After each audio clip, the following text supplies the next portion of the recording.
The Blood Angels Legion stands among the most tragic and storied of the Space Marine legions in the history of the Imperium of Man. From their earliest origins during the dark years of the Unification Wars and the Great Crusade, they embodied a paradox at the heart of Warhammer 40,000: unmatched nobility and beauty, bound eternally to uncontrollable savagery and doom.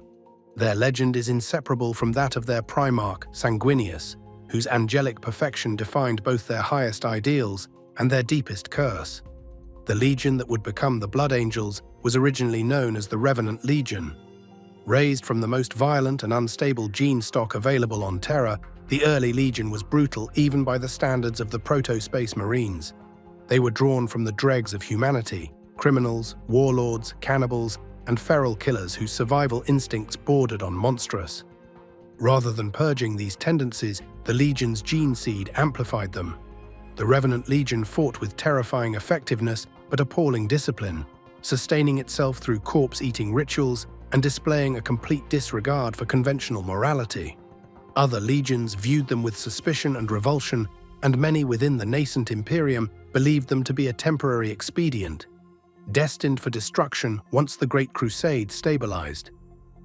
Everything changed with the rediscovery of Sanguinius on the radiation-scoured world of Baal Secundus. Sanguinius was unlike any being the Imperium had ever encountered. Possessing great white wings, radiant beauty, and an aura of compassion that inspired absolute devotion, he embodied both martial perfection and profound empathy. Despite the horrors of his homeworld, he ruled as a protector rather than a tyrant, uplifting the tribes of Baal through example and sacrifice. When the Emperor met Sanguinius, he recognized not only a flawless general, but a moral counterweight to the darker aspects of the Great Crusade. Upon assuming command of the Revenant Legion, Sanguinius enacted a transformation that bordered on the miraculous. Through strict discipline, cultural reform, and the force of his own example, he reshaped the Legion's identity. Their bloodthirst was sublimated into ritual, artistry, and an obsessive pursuit of perfection. They became the Blood Angels, warriors who sought beauty in war and honor in death. Yet the darkness was not eradicated. Sanguinius understood that the Legion's savagery could be restrained, but never cured. This knowledge haunted him and became central to the Legion's internal culture of self-control and penitence. The Blood Angels distinguished themselves throughout the Great Crusade as shock assault specialists without equal. They excelled at rapid strikes, planetary assaults, and close-quarters combat, deploying jump-pack-equipped formations in devastating airborne attacks. Their commanders were renowned for tactical brilliance and personal valor, while their rank-and-file warriors fought with an almost artistic precision. To the populations they liberated, the Blood Angels often appeared as literal angels descending from the heavens, an image the Legion neither discouraged nor fully embraced. Yet even at the height of their glory, cracks were visible. The Blood Angels suffered from unexplained fits of madness and bloodlust, episodes in which warriors lost all restraint and slaughtered friend and foe alike. These incidents were carefully concealed, explained away as battlefield trauma or isolated gene seed instability. Sanguinius himself was plagued by prophetic visions of his own death and of a terrible future for his sons. Rather than despair, he chose to carry this burden alone, believing that hope and inspiration were weapons as vital as any blade. The Horus Heresy marked both the Blood Angels' greatest test and their eternal damnation. Loyal to the Emperor without hesitation, Sanguinius became one of the foremost champions of the Loyalist cause. He fought alongside Rogel Dawn and Jagatai Khan, earning universal admiration even among those primarchs who otherwise struggled to trust one another. Throughout the war, Sanguinius's visions grew more intense, repeatedly showing him his own death at the hands of Horus aboard the Vengeful Spirit. Despite this certainty, he refused any attempt to alter fate if it meant compromising his duty. The Blood Angels themselves suffered grievously during the heresy, most notably during the Cygnus Prime campaign. There, Horus orchestrated a brutal trap, luring the Legion into a demonic ambush designed to corrupt them utterly. Exposed to warp energies and manipulated by the bloodthirster Kabanda, many Blood Angels succumbed to uncontrollable rage, tearing apart allies and enemies alike. Although Sanguinius ultimately rejected the demonic temptation and defeated Kabanda, the psychic and spiritual damage inflicted upon the Legion was profound. The seeds of their future curse were irrevocably sown. At the climax of the heresy, during the Siege of Terra, Sanguinius fulfilled his grim destiny. Boarding Horus's flagship alongside the Emperor, he confronted the War Master alone. The duel was hopeless, yet Sanguinius fought with everything he had, wounding Horus and forcing him to reveal his full corruption. Horus slew Sanguinius, breaking his body and casting it aside. This act sent a psychic shockwave through the Blood Angels, imprinting Sanguinius's death scream upon their souls. This moment gave birth to what would later be known as the Black Rage. In the aftermath of the heresy, the Blood Angels were shattered in body and spirit. During the Second Founding, they were divided into multiple successor chapters, including the Flesh-Tearers, Angels in Carmine, and Angels Sanguine. Each inherited the same flawed gene seed and the same burdens.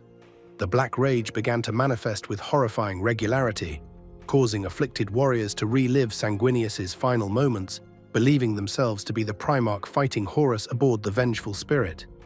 Those consumed by the Black Rage were uncontrollable, deadly, and ultimately doomed. Alongside the Black Rage emerged another curse, the Red Thirst. This genetic flaw manifested as an overwhelming craving for blood and violence, threatening to reduce even disciplined warriors to bestial predators. The Blood Angels responded by developing elaborate cultural and spiritual practices centered on restraint, artistic expression, and ritualized blood consumption. The sanguinary priesthood emerged as both healers and guardians of the gene seed, administering blood rites that stabilized the Legion's descendants while reinforcing their shared identity. Over the millennia, the Blood Angels cultivated a culture that blended monastic discipline with aesthetic obsession. They became renowned artisans, sculptors, poets, and architects, seeking to impose beauty upon a universe defined by decay. Their fortress monastery on Baal, the Arx Angelicum, stands as a testament to this philosophy, a gleaming bastion rising from a desolate wasteland. This pursuit of beauty is not indulgence, but survival, a way to keep the Legion's inner darkness at bay. The Blood Angels' military doctrine in the 41st millennium reflects both their heritage and their curses. They favor aggressive, fast-moving assaults designed to overwhelm the enemy before prolonged combat can erode their discipline. Assault Marines, Vanguard veterans, and Death Company formations are central to their strategy. The Death Company, composed of warriors lost to the Black Rage, is treated with grim reverence. These warriors are unleashed only when their inevitable deaths can serve the chapter's cause, and they are honored as martyrs rather than shunned as failures. The Flesh-Tearers, perhaps the most infamous successor chapter, represent what the Blood Angels might become without constant vigilance. Under the leadership of Gabriel Seth, they walk a razor's edge between loyal fury and outright monstrosity. Their existence serves as a warning to the Blood Angels and a grim reminder that the line separating angel from beast is perilously thin. In more recent history, the devastation of Baal marked another defining moment. The Blood Angels and their successors faced near annihilation at the hands of Hive Fleet Leviathan. Despite overwhelming odds, they held the line through sacrifice and unyielding resolve. The arrival of Robut Guilliman and the Primaris reinforcements saved the chapter from extinction, but not without cost. Even as their numbers were restored, their genetic flaws persisted, now haunting a new generation of warriors. The introduction of the Primaris Marines raised difficult questions for the Blood Angels. Initially believed to be free of the Red Thirst and Black Rage, it soon became clear that these curses were not so easily escaped. The legacy of Sanguinius is spiritual as much as genetic, woven into the very identity of his sons. Even reborn warriors must confront the same fate that has defined the chapter since the heresy. At their core, the Blood Angels remain a study in tragic heroism. They fight not because they believe in victory, but because honor demands resistance in the face of inevitable loss. Their nobility is meaningful precisely because it is fragile, constantly threatened by inner damnation. In a galaxy of cruelty and corruption, the Blood Angels strive to be something better, even knowing they will fail. The legend of the Blood Angels endures because it reflects one of the central themes of Warhammer 40,000. that greatness and damnation are inseparable, and that the brightest light casts the darkest shadow. As long as the Imperium endures, the sons of Sanguinius will continue to descend from the skies like angels of death, fighting not only the enemies of mankind, but the monsters within themselves.